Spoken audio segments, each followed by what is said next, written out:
After 20 years ఒక A rated horror thriller film 16 crafts లో Oscar కి నామినేట్ అయింది. Hi movie lovers, today topic is about sinners.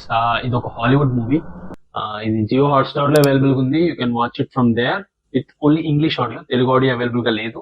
మూవీలోకి వెళ్లే ముందు I just want give small information. ఒక 2 days back మనకి Oscar nominated list release చేశారు. So దానిలో సిన్నర్స్ అనే movie top of the list. అది ఎందుకో కూడా మాట్లాడుకుందాం. ప్రీవియస్ గా ఏ మూవీకి రాలేదా ఇన్నో ఆస్కార్స్ అని అంటే వచ్చింది. లార్డ్ ఆఫ్ ది రింగ్స్ కి 17 ఆస్కార్స్ వచ్చింది. But it's a tri series film. But Sinners అనే movie it's a single film. Comparatively it's a good thing for Sinners. Karma hits back అనే వర్డ్ మీద ఈ మూవీ రన్ అవుతుంది మొత్తం. This story inspired by true events, not complete story but a story line. అది కూడా director తన personal life లో ఆయన ఇన్సిడెంట్స్ తో ఒక స్టోరీ లైన్ తీసుకుని డెవలప్ చేసిన స్టోరీ ఇది. That's it. మూవీ ప్లాట్ కి వెళ్తే ఇది ఒక twin brothers story. Twin brothers ఒక ల్యాండ్ పర్చేస్ చేస్తారు. పర్చేస్ చేశాక పార్టీ అరేంజ్ చేసుకుంటారు. ఆ పార్టీలో ఏం జరిగిద్ది అనేది స్టోరీ. మూవీలోకి వెళ్తే ఒక డార్క్ టోన్ తో స్టార్ట్ అవుతుంది మూవీ.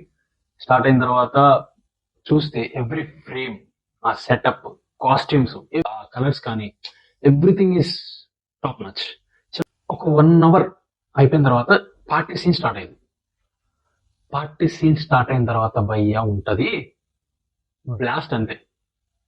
సినిమాటోగ్రఫీ ఇక్కడ మెయిన్. పార్టీ సీన్ గురించి మాట్లాడాలి అంటే cinematography is the first one we need to talk about it. ఎందుకంటే ఒక్క కట్టు లేకుండా ఒక సీన్ ని కంటిన్యూ 10 minutes ఒక్క కట్టు లేకుండా సీన్ ఉంటుంది పార్టీలో. అది కూడా విత్ మ్యూజిక్ సింక్ లో ఉంటుంది. అది ఎలాగ జస్ట్ బ్రీఫింగ్ ఇస్తా. నేను ఎక్కువ స్టోరీ రివీల్ చేయను, బట్ జస్ట్ బ్రీఫింగ్ ఇస్తాను మీకు. అంటే ఎంత ఎలివేట్ చేస్తున్నా కదా సీన్ ని. I just one give little bit briefing అంతే. ఫస్ట్ కెమెరా స్టార్ట్ అవుద్ది. స్టార్ట్ అయిన తర్వాత ఒక మెలోడియస్ సాంగ్ తో అక్కడ రన్ అవుతా ఉంటది. అక్కడ ఫోకస్ అయింది. అటు సైడ్ నుంచి ప్యాన్ అవుతా ఉంటది. ఆడియన్స్ లో కంటే అక్కడున్న క్రౌడ్ లోకి వెళ్తా ఉంటది కెమెరా. వెళ్తా ఉన్నప్పుడు స్లో ఒక్కొక్కరు ఒక్కొక్క ఇన్స్ట్రుమెంట్ తో యాడ్ అవుతా ఉంటారు. అంటే వచ్చే ఆడియన్స్ ఒక్కొక్కరు ఒక్కొక్క ఇన్స్ట్రుమెంట్ తీసుకుని ఎక్కడైతే అంటే మెలోడీ సాంగ్ ప్లే అవుతుంది అన్నా కదా, ఆ ప్లే సాంగ్ కి సింక్ లో ఇన్స్ట్రుమెంట్ ప్లే అయ్యేది బ్యాక్గ్రౌండ్. ఈ కెమెరా ఇప్పుడు ఇన్ కేస్ ఇక్కడ గిటార్ మోతుంది అనుకోండి, ఇక్కడ కెమెరా గిటార్ తో పాటు బ్యాక్గ్రౌండ్ ప్లే అయ్యింది సింక్ లో. కెమెరా ఇటు ప్యాన్ అయ్యి అక్కడ ఏదైనా డ్రమ్స్ ఉంటే డ్రమ్స్ తో మిక్స్ అయ్యి మళ్ళీ మ్యూజిక్ బీజియం ప్లే అవుతా ఉంటుంది. అంటే సీన్ కి, అక్కడ ప్లే మ్యూజిక్ కి, అక్కడున్న క్రౌడ్ కి, అక్కడున్న ఇన్స్ట్రుమెంట్స్ కి ఎవ్రీథింగ్ ఈజ్ ఇంటర్లింక్డ్. నేను చెప్పాలనుకున్నది అది.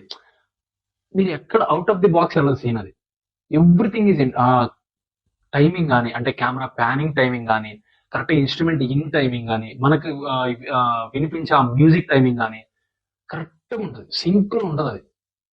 నాకు తెలిసి ఈ ఒక్క సీన్ చూసే వాళ్ళు నాకు తెలిసి ఇంత ప్రిఫరెన్స్ ఇచ్చారు ఈ మూవీకి అనిపించింది నాకైతే. అంత బాగుంటది అది. అండ్ ఎవ్రీ పర్సన్, అంటే దానిలో ఉన్న కాస్టింగ్, ఒక ఎవ్రీ పర్సన్ కాస్ట్యూమ్ కూడా చాలా క్లాస్ ఉంటుంది. స్క్రీన్ ప్లే కూడా పజిల్ లైక్ ఉంటుంది. ఒక్కొక్క పాయింట్ ఓపెన్ చేసుకుంటూ వెళ్తారు, which I like it. Coming to climax, classic ఉంటుంది. అంటే మీరు ఎండ్ వరకు చూడాలి. దేనికంటే ఎండ్ టైటిల్స్ పడినాయి అని చెప్పేసి క్లోజ్ చేసేది ఈ మూవీ. ఎండ్ లాస్ట్ 10 seconds వరకు చూడండి మూవీ, మీకు అప్పుడు అర్థమవుతుంది. ఎందుకన్నా క్లైమాక్స్ ఇంకా ఏముందా అని అనుకుంటారు కదా. జస్ట్ క్లైమాక్స్ లాస్ట్ 10 seconds వరకు చూడండి, you will see that. If in case మీరు కనుక ఒక మంచి థ్రిల్లర్ హారర్ ఫిలిం చూడాలి అని అనుకుంటే you can watch it. This the must watch film. Tata, by by.